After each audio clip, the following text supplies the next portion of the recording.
شادی کے بعد اگر ہمیں خوش قسمتی سے اچھا شوہر مل جائے نا تو یہ ہمارے لیے سب سے بڑی خوش قسمتی ہوتی ہے، اور ہمارا لیے سب سے بڑا جو ہے نا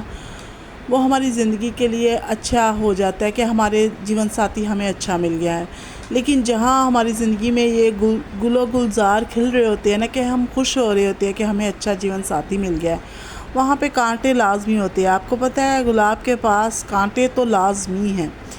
تو اس طرح سے یہ کانٹے ہیں ہمارے جو سسرال والے ہیں، اگر ہمارے سسرال والے اچھے نہ ملے تو ہمیں کانٹوں کی طرح چبھتے رہتے ہیں، خاص طور پہ نند اور ساس۔ تو اس ساس اور نند کی جو جنگ ہے نا، اس کے ساتھ چلنا بہت مشکل ہو جاتا ہے جب ہمیں اس چیز کا نالج نہیں ہوتا کہ وہ کس مزاج کی ہیں، وہ کیسی ہیں، ان کا رویہ کیسا ہے، یہ سمجھنے میں ہمیں کافی ٹائم جو ہے نا وہ لگ جاتا ہے۔ لیکن اگر وہی ہماری ساس اور نندیں ہمارے ساتھ غلط رویہ اختیار کرتی ہے تو ہماری زندگی جو ہے نا وہ بہت زیادہ مشکل ہو جاتی ہے۔ تو آج کل کے دور میں جہاں یہ سب کچھ چل رہا ہوتا ہے، وہاں پہ اگر ہم روتی دھوتی اور اس چیز سے پریشان ہوتی رہیں گے کہ ہماری ساس اچھی نہیں ہے یا ہماری نندیں ہمارے ساتھ اچھا سلوک نہیں کرتی، اور ہم رو دھو کے اپنی زندگی گزار ہوتے ہیں، تو ایسا بالکل کرنا جو ہے نا وہ بہت غلط بات ہے۔ اس طرح سے ہم اپنا دماغ اور اپنی زندگی کو خراب کر رہے ہوتے ہیں۔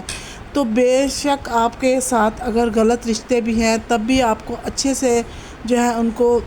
ٹریٹ کرنا چاہیے، اور ہمت جٹا کے ان کے ساتھ مقابلہ کرنا چاہیے۔ یہ نہیں کہ رونا دھونا شروع کر دے اور بالکل آپ نہ ڈھال ہو جائے کہ میں کیا کروں، مجھے ایسے لوگ مل گئے ہیں۔ کیونکہ ظاہری بات ہے جب ہم نئے جاتے ہیں کہیں پر تو وقت لگتا ہے، ہر چیز کو وقت لگتا ہے سمجھنے کے لیے، ہر چیز کو دیکھنے کے لیے کہ کس کا مزاج کیسا ہے، کون کیا چاہتا ہے، کیا کرتا ہے، اس سب چیزوں کو سمجھنے کے لیے ہمیں وقت درکار ہوتا ہے، اور اتنی دیر میں ہماری ساس اور ہماری نندیں ہمارے اوپر اچھی طرح سے چڑھائی کر جاتی ہے۔ تو آج کل کی سمارٹ بہو کو بس یہی کرنا ہوگا کہ جس طرح وہ لوگ ہمارے ساتھ الٹی سیدھی حرکتیں کر رہے ہوتے ہیں، ہماری چھوٹی چھوٹی باتیں ہمارے شوہر کو بتا رہے ہوتے ہیں، ہماری چھوٹی چھوٹی غلطیاں نکال رہے ہوتے ہیں، کھانا اچھا نہیں بنا، کام اچھا نہیں ہوا، صفائی اچھے سے نہیں ہوئی، گھر کی برتن جو ہے نا وہ صحیح سے رکھے نہیں ہیں یا دھوئے نہیں ہیں، یا ٹائم پہ نہیں کام ہو رہا، یا کھانا ٹائم پہ نہیں بن رہا، تو ان سب چیزوں سے نا گھر میں بہت زیادہ لڑائی جھگڑے ہوتے ہیں۔ تو ان سب چھوٹی چھوٹی چیزوں کو اگر آپ سمارٹ طریقے سے ہینڈل کرتی ہو نا تو ان سب چیزوں سے آپ کو چھٹکارا مل جائے گا۔ پہلی بات تو یہ ہے کہ ظاہری بات ہے جب آپ نئی جاتے ہو کسی کے گھر تو ان کا جو سارا گھر کا برڈن ہوتا ہے نا وہ آپ کے اوپر ڈالنا شروع ہو جاتے ہیں، کیونکہ انہیں نظر آ رہا ہوتا ہے کہ ہماری بہو آ گئی، اب سارے گھر کا کام وہی کرے گی، اب سب چیزوں کو وہی ہینڈل کرے گی۔ تو یہاں ہمارے اوپر بہت زیادہ پریشر آنا شروع ہو جاتا ہے، کیونکہ ایک لڑکی جب نئی شادی کر کے جاتی ہے تو اس کے بہت زیادہ ارمان ہوتے ہیں، بہت زیادہ اس نے سوچ کے رکھی ہوتی ہیں کہ میں اپنے شوہر کے ساتھ ایسی زندگی گزاروں گی۔ یا ظاہری بات ہے وہ کبھی یہ نہیں سوچے گی کہ میں اپنی نندوں کے ساتھ کیسی زندگی گزاروں گی یا میں اپنی ساس کو کس طرح سے ہینڈل کروں گی۔ وہ ہمیشہ اچھے خواب اور اچھی چیزیں ہی لے کر نا آ رہی ہوتی ہے۔ تو بس اسی طرح سے نا اپنی زندگی کو خوشگوار بنانے کے لیے سمارٹ جو طریقے ہیں وہ اپنائیں، کہ پہلے انہیں سمجھنا شروع کریں تاکہ ان کی طرح کا بننے سے بہتر ہے کہ آپ ان سے بہتر بنو، آپ اچھے اور نیک بن کے کس طرح سے ان کی نظر میں اچھے بنو، لیکن اتنے بیوقوف اور اتنے نادان مت بنو کہ وہ آپ کو لتاڑیں یا وہ آپ کو جو ہے نا وہ اپنی باتوں میں الجھاتے رہیں اور آپ کو پریشان کرتے رہیں۔ تو جس طرح کا ان کا وار ہوتا ہے نا اس سے ڈبل وار اگر آپ کرنا چاہتی ہیں نا تبھی آپ ان رشتوں کو نبھا سکتے ہو، تبھی آپ ان رشتوں کے ساتھ خوش رہ سکتے ہو، کیونکہ اس طرح سے نا آپ کی زندگی بہت زیادہ الجھن بھری ہو جائے گی اگر آپ اپنی ساس اور نند کے سامنے گھٹنے ٹیک دیتے ہو، رونا دھونا شروع کر دیتے ہو، یا پھر اپنے شوہر کے کان بھرتے ہو، تو اس طرح سے بہت زیادہ نا مسئلے مسائل شروع ہو جاتے ہیں، کیونکہ شوہر ظاہری بات ہے پہلے بیٹا ہے پھر شوہر ہے،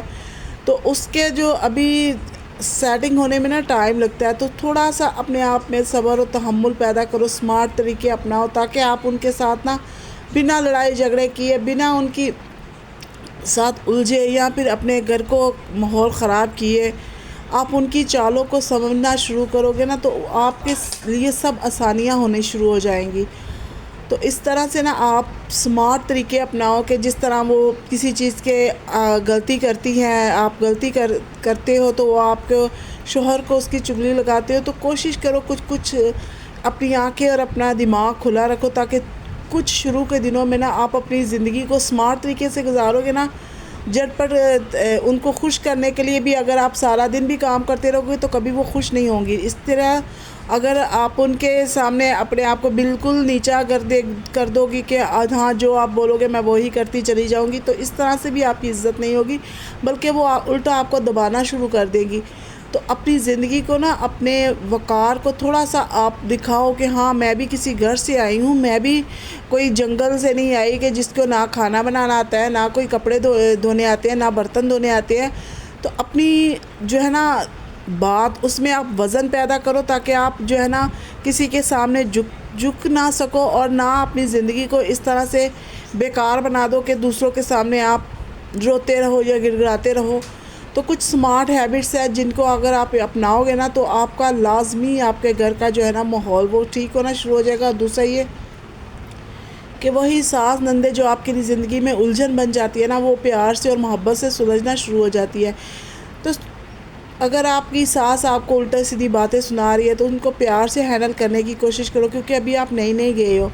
تو بے شک آپ ان کے سامنے ہوشیار بن کے رہو، بیوقوف بننے کی کوشش مت کرو، لیکن یہ ہے کہ اپنے بات کو سامنے رکھو کہ ہاں یہ بات غلط ہے تو غلط ہے، کہ میں اکیلی سارے گھر کا کام نہیں کر سکتی، مجھے جو ہے نا وہ ہیلپ کی ضرورت ہے، آپ لوگ میرے ساتھ ہیلپ کرو،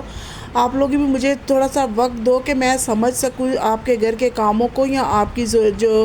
گھر کی جو چیزیں ہیں۔ ظاہری بات ہے ہر گھر کا ماحول الگ ہوتا ہے، ہر گھر کے جو قوانین ہیں وہ الگ الگ طرح کے ہوتے ہیں، تو یہ بات آپ ان سے ڈائریکٹ کرو گے نا کہ مجھے تھوڑا وقت دو۔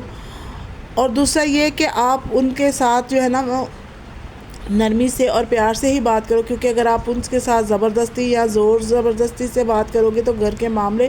اور بھی بہت زیادہ الجھنا شروع ہو جاتے ہیں۔ تو آج کا میرا ٹاپک اسی پر تھا، بس اگلے ویڈیو میں ملتے ہیں۔ خدا حافظ۔